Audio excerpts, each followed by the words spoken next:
Welcome to Satsang, everyone.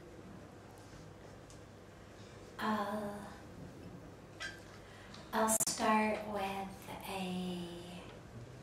a question or two that have come in advance, and then we'll open it up to any questions that anyone here may have. How do we forgive ourselves? A couple days ago, we celebrated Forgiveness Day. There was a beautiful saint,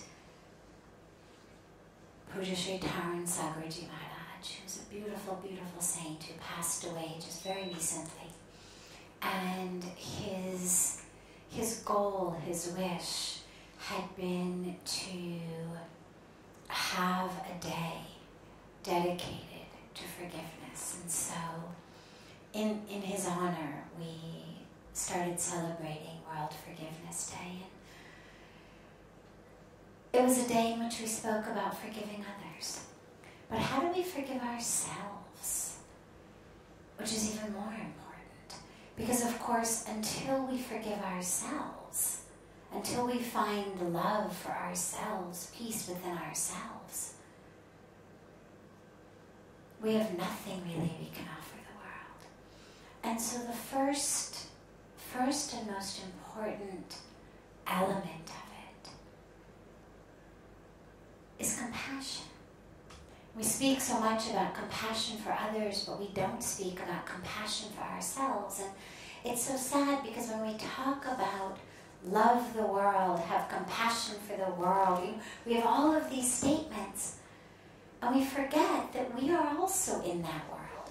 There's no spiritual tenet that says love all except yourself. Have compassion for all except yourself. Forgive others except yourself. So a lot of times we forget serve all, accept yourself, right? We are also included in that all. The divine is in all. Accept yourself. No. All of that, compassion, love, that we work on feeling for others, we have to also feel for ourselves the same divinity. That we work on seeing in others, we have to see in ourselves. So how do we forgive ourselves? Well, first of all, by realizing that we don't wake up in the morning intending to hurt somebody. We don't wake up in the morning and say, I know, how can I make this person miserable? How can I bring pain to this person? That which we do out of ignorance, the same way that other people do things. We do it out of fear. We do it out of our own desires, our own issues.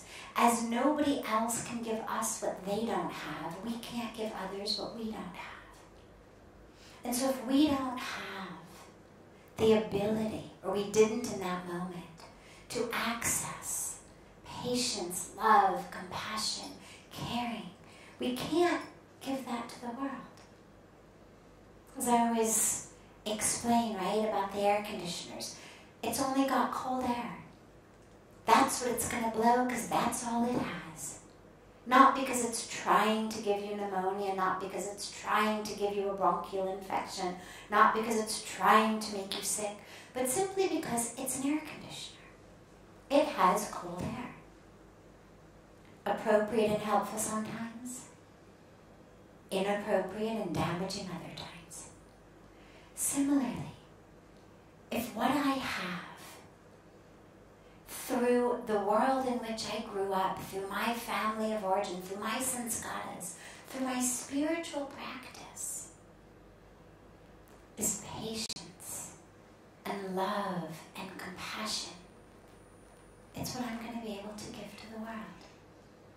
But if I don't have that, if what I have metaphorically is cold air, that's what I'm going to be able to share with the world. Not because I'm trying to give you pneumonia. Not because I know that your immune system is weak and I want to give you an infection. But because that's all I have. Now, when we're looking at ourselves, we have a level of responsibility that we don't have for others, which is, okay, I don't have, due to the sanskaras of my history, I don't have patience.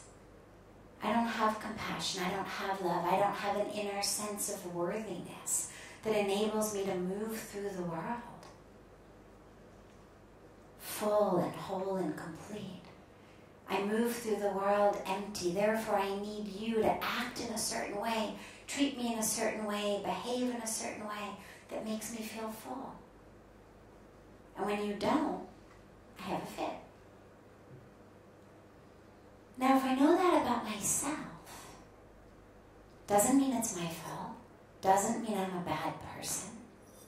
Simply means up until this moment in my life, I have not yet developed the awareness of who I am. I haven't yet developed compassion.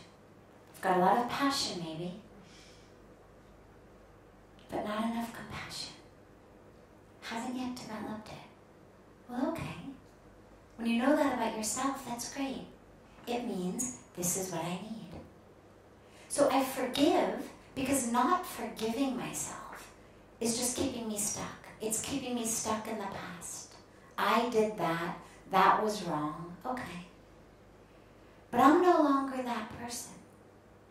There's no cell in me today who did that if that was more than 6 or 7 years ago. Literally, there is not a cell in my body today to which something happened or did something, if it took place more than 6, 7, 8 years ago, all of the cells of our body are constantly regenerating. So if you say, I was abused, I was betrayed, I was cheated, I was harmed, therefore this is why I'm acting in this way. Well, the truth is, the you who's here today is not the you who was abused or abandoned or betrayed or cheated or harmed.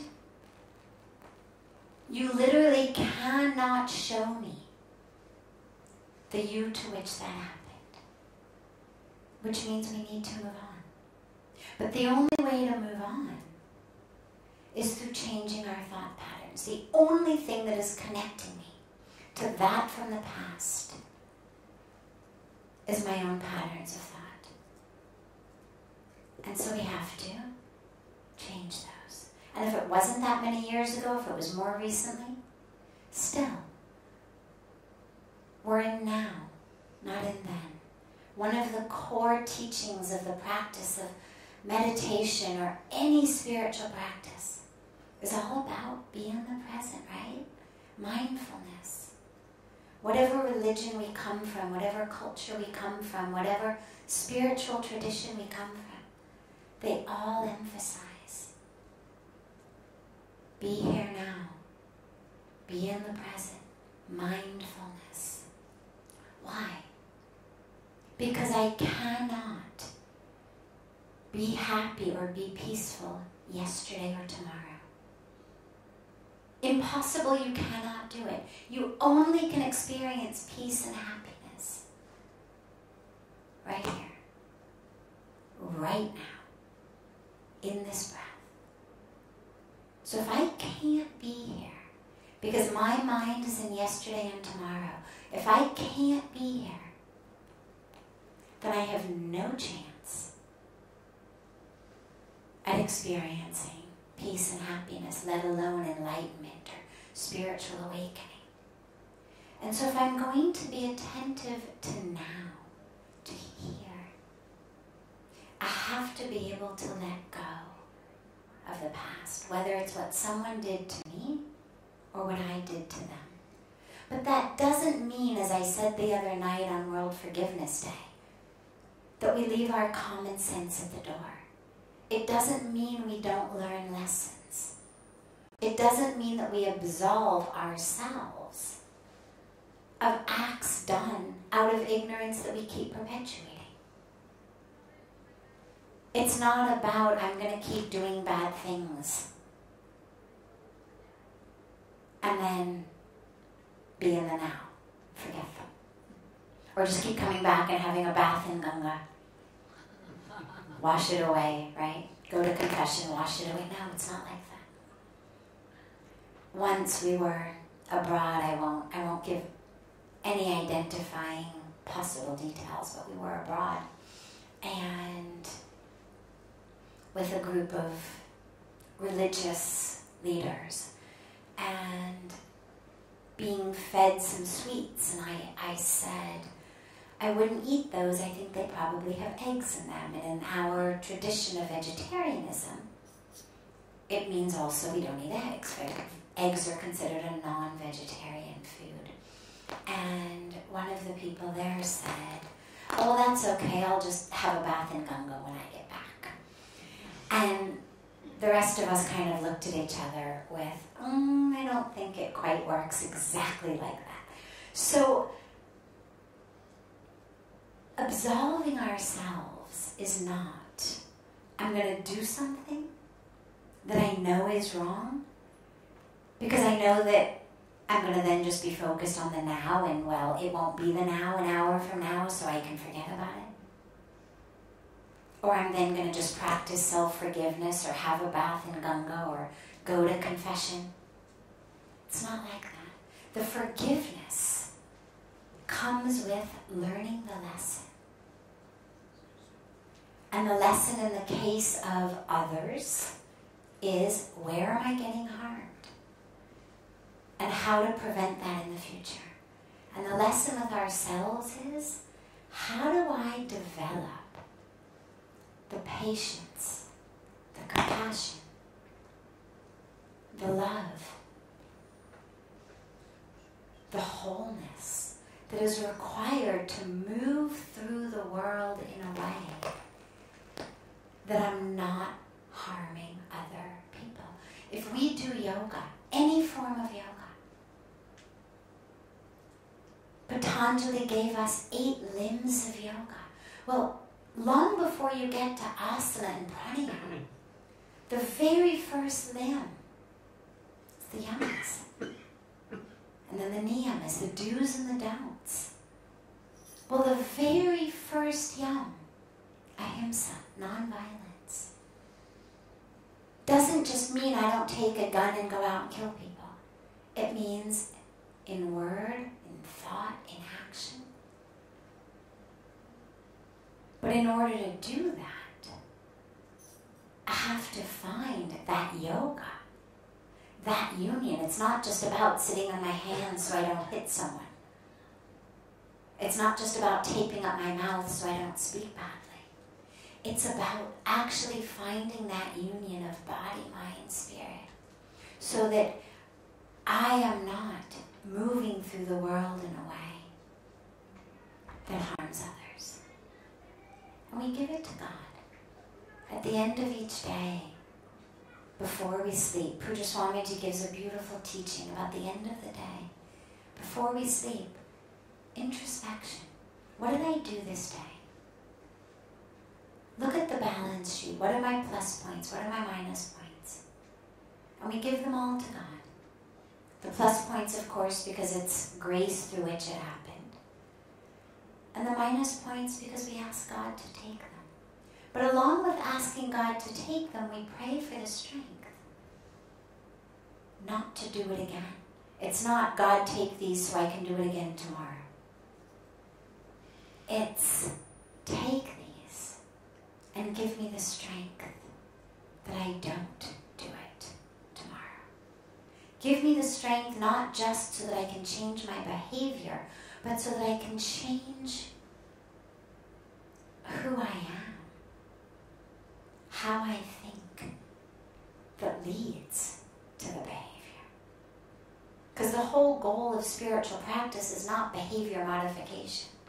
It's not sitting on your hands, taping up your mouth. It's not an imposed from outside change. It's a transformation from the inside change. That's what we're looking for. And so God, give me the strength to have that transformation on the inside. So we forgive and we move forward.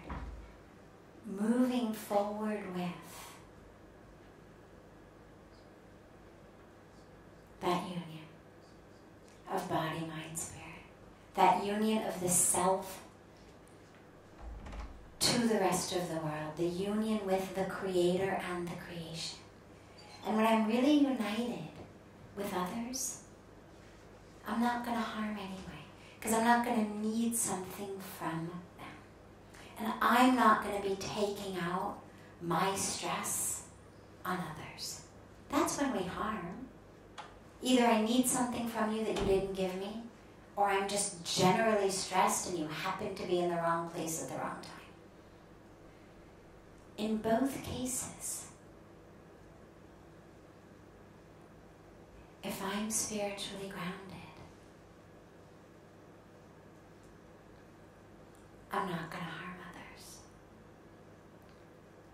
So we forgive, and we take the lesson, and we do our spiritual practice so that we don't harm others again. And of course, lastly, the simplest, if you can actually apologize to that person, make amends in some way, it's the best. It's not just about how can I forgive myself, but leave the guy I just stabbed bleeding on the ground. Well, help him up. Get him to a hospital. Take care of that person first, and then shift to your forgiveness of yourself. if what you did to that person was a long time ago, they're no longer bleeding.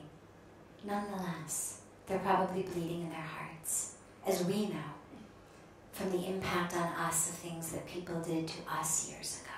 It still hurts. It still stings. And so if you can make amends to them, even just acknowledging how sorry you feel, how much you wish you hadn't done it, it's a great gift to them. And it's not, please forgive me. It's not that we're wanting something from them. It's not, I need you to forgive me so I feel okay. If they choose to forgive you, great. If not, that's also their prerogative. But from our side, at least, we've done what we can do to make amends, which is really important before we even start trying to forgive ourselves. Because we have a debt, not just to our own spiritual practice, but we have a debt to that person, karmically. And so if there is a way to make amends, and if not, if they've passed away, apologize to their soul. And literally close your eyes, connect with them, and apologize to their soul. And then forgive yourself. So before taking any other questions from advance, I'm happy to open it up to any questions that anyone here might have. Yes. So, I want to ask, when we worship river, Ganga, when we worship cow, when we worship mountain, so but we are actually worshipping the creation of the supreme divine water. Or if go by the mythology, most of the people in India, they believe in the mythology. I don't think they are actually worshipping them as water, the source of creation and something like that. Most of the people actually do worship them in the name of mythology. And in spite of that, we say Ganga is our mother, we say cow is mother, but still I don't know where the consciousness of the people lacks. Because take example of cow. Okay. They are actually, they are getting the best possible in best possible way. Okay. So let's bring this home. Let's bring this home to ourselves rather than talk about other people. So when we worship Ganga as the river, when we worship Mother Cow, for example, as you said, when we worship something in nature, what actually are we worshiping? And of course, the same question goes even when we talk about worshiping deities. What actually are we worshiping? As you said, are we worshiping the divine creator, or are we actually worshiping the river? Are we actually worshiping the cow? Are we actually worshiping the deity? We're worshiping the divine, of course, and in the case of deities in temples, or deities anywhere, we're definitely worshiping the divine. There's no one who is sincerely worshiping just a piece of marble or a piece of granite or a piece of stone. We're worshiping the divine. It's like if you have a picture of a loved one, you've gone away. Maybe you haven't gone away. Nonetheless, you've got a picture of your loved one in your wallet, even though maybe you see them all day long. Nonetheless, you keep the picture there. You see the picture, you smile at the picture, maybe you hug the picture. Are you worshiping paper? Of course not. Are you worshiping that glossy substance which the paper is covered with? Of course not. You're worshiping the loved one. Nobody's worshiping a piece of paper. Are you loving paper? No, you're loving your loved one. So the worship of the deities is a worship of the divine through this form. When we speak about aspects of nature, it takes on an additional component as well. So when we worship, and sometimes more than one additional component, if we look at worshiping Ganga, well, on the one hand, we're worshiping the divine creator, who has given us this river. On the other hand, we're worshiping Ganga as the mother goddess, actually as the goddess who came onto earth in the form of this river to provide liberation. On another level, we are worshiping Ganga because water brings life. So even if we're not looking for the liberation or the moksha that the goddess Ganga gives us, the water itself is sacred. Water brings life. Water is life. Similarly, you look at a cow. Well, so again, yes, on one hand, we are just worshiping the divine creator. And here this cow, this tree, this flower, this plant is an aspect of the divine creator. In the same way that if you've got a child who paints you pictures, even if the pictures don't mean anything, even if they're just scribbles, you're going to put them up on the refrigerator, you're going to frame them, you're going to hang them on the wall. Why? Because of who made them. Simply due to your love of the creator of these pictures, you're going to put them all over your house. You're going to love them. You're going to save them. So on the one hand, we worship nature. We worship the creation simply because we love the creator. And all of the creation has been given to us by the creator. So you can look at a flower and you can say, oh God, I love you, God. And your creation is so beautiful. And it could be just that. But with the cow, like with Ganga, there's a whole other component. The cow also provides nourishment, nurturing. From a cow, we get milk. Assuming the cow is treated very, very well, like family, and fed organic feed, we can drink the milk and be nourished by it. We can make yogurt and ghee and paneer and all this from it. The cow gives us manure, which is a fantastic organic fertilizer. It's an insulator. We use it on walls and floors. It can be used to cook meals. Cow dung is fantastically versatile. Cow gives us urine, which is a natural antiseptic. People drink it. It can be used to clean floors, to clean anything. If you're looking for a great natural organic cleaner, cow urine. So the cow also is worshipped because she literally gives us so much, as a mother gives. So there's many layers on which we worship, but on the deepest level, we worship the creation because it's divine. Not just because of what it gives us, because you don't want to just get in the habit of worshiping things that give us something.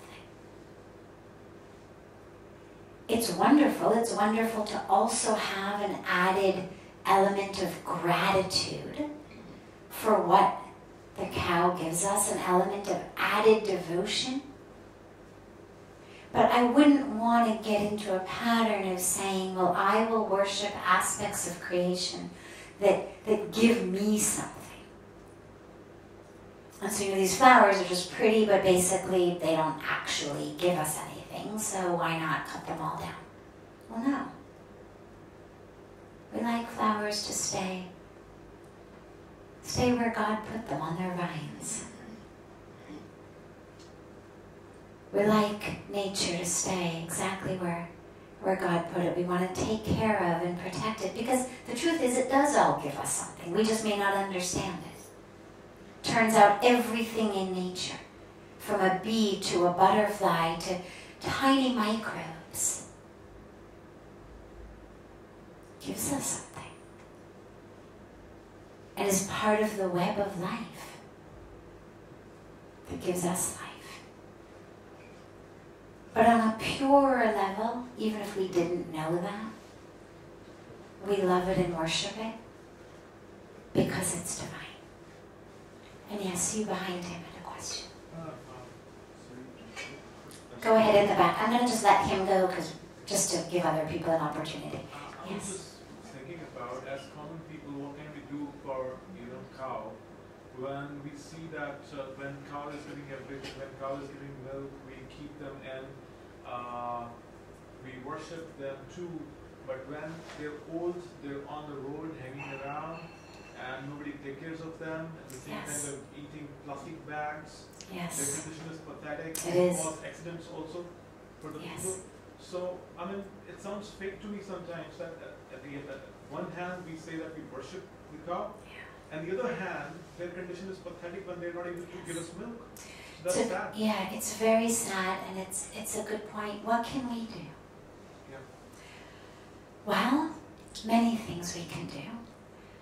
First of all, we can insist, because one of the most effective ways to actually bring about change is through your money.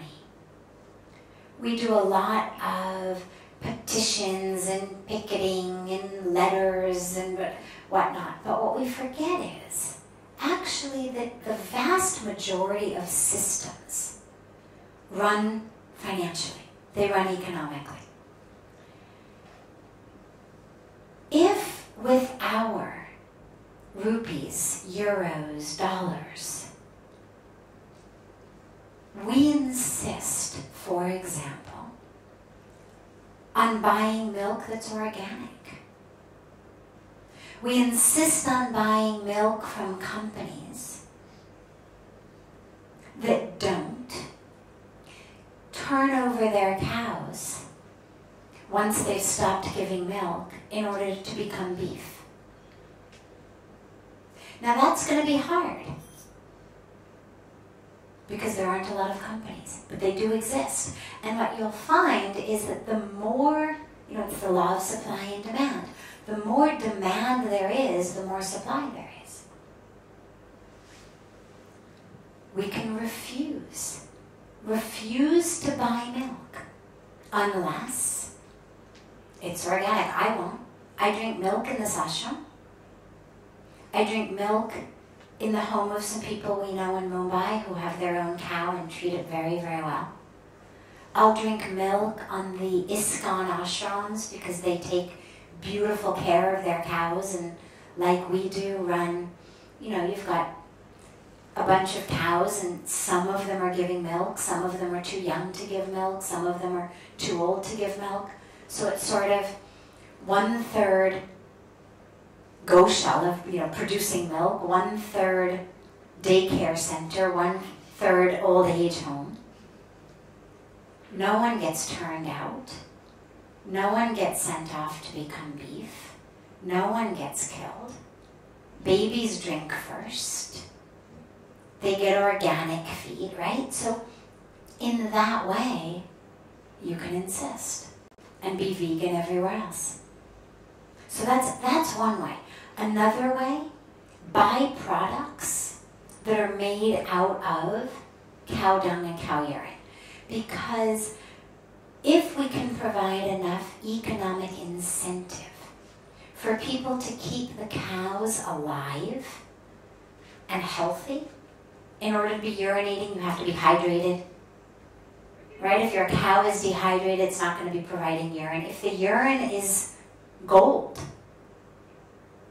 they're going to take care of the cows.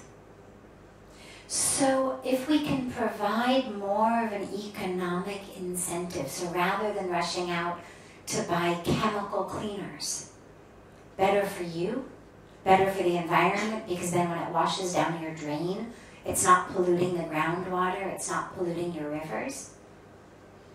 It's natural everywhere, and better for cows. And then support institutions that are working for cows.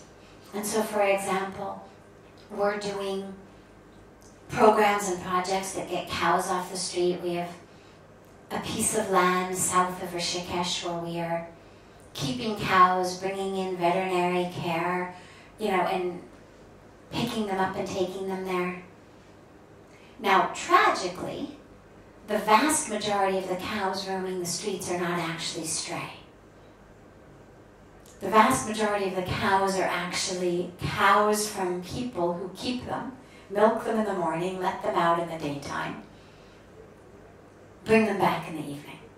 There's very little we can do about that other than encourage our local government to pass laws against that, which we're working on. That if your cow is found wandering on the street, it will be picked up. In the same way that if your children were found wandering on the street, Child Protective Services would come in and say to you, you are no longer allowed to be a parent. They would investigate you. They're not going to just keep picking up your children and bringing them home. If you are seen as a negligent parent, the government is going to step in and take your child away and provide them with a better living environment. So in the same way, we can encourage our local governments, our local municipal governments, to pass laws that cows should not be allowed to wander on the streets like this, that people who let their cows out should be fined. If it happens 3 times, the cow should be taken away, and all sorts of laws can be passed. So there's many, many things that we can do, both as consumers, as eaters, as drinkers, and also as people in our community. Yes. Wonderful. Have a beautiful, beautiful evening, and we'll see you all tomorrow.